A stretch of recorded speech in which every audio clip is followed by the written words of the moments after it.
Good news, sleepheads, the time change is just around the corner.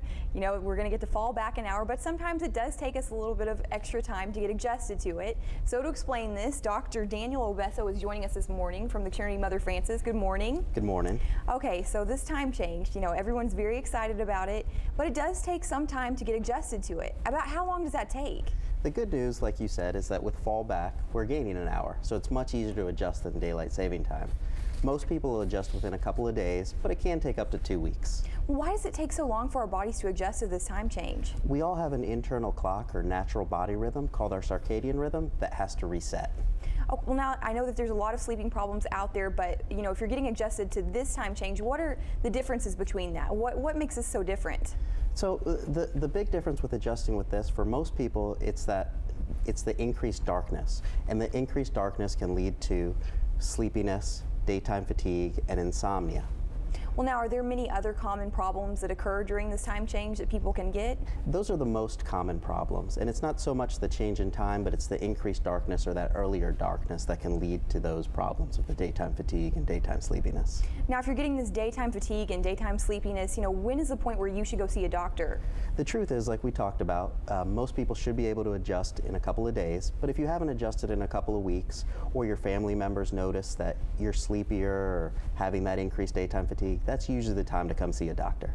All right, and now if we want to find out more information about this, where can we find that at Trinity Mother Francis website? That's a great place to go for information. Well, thank you so much for stopping by this morning. This is some great information. All right. Coming up on... Get ready to reset your watches because we're going to start falling back. Yeah, even though we are gaining an hour, turning back our clocks doesn't make too many people happy. KTK's Marlena Hamilton is live in the studio with more on falling back and how it affects people. Marlena. Casey and Neil, we talked to some East Texans today and a sleep expert, and most people would not like to go through this process.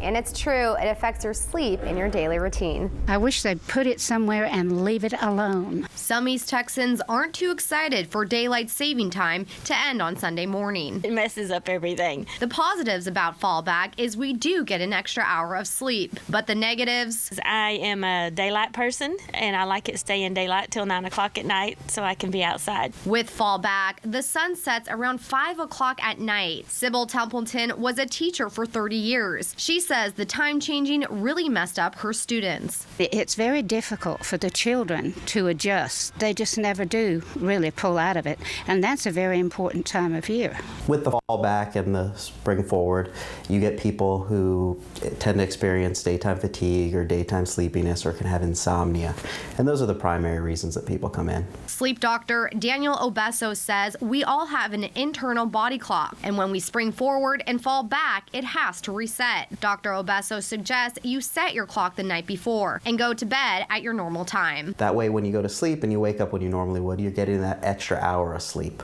Then on Sunday, don't take any naps, and then go to bed when you feel sleepy. The other thing that's important is that you get lots of light exposure, especially in the early morning and throughout the day. That's the fastest way for you to reset your clock. But still, some are not excited to set the clock back at 2 a.m. on Sunday. It's just upsetting, especially when you get to be my age and you don't adjust as well as you used to. Now, what do you think about us falling back? Let us know on our website, ktknbc.com. Reporting live in the studio, Marlena Hamilton, KTK News.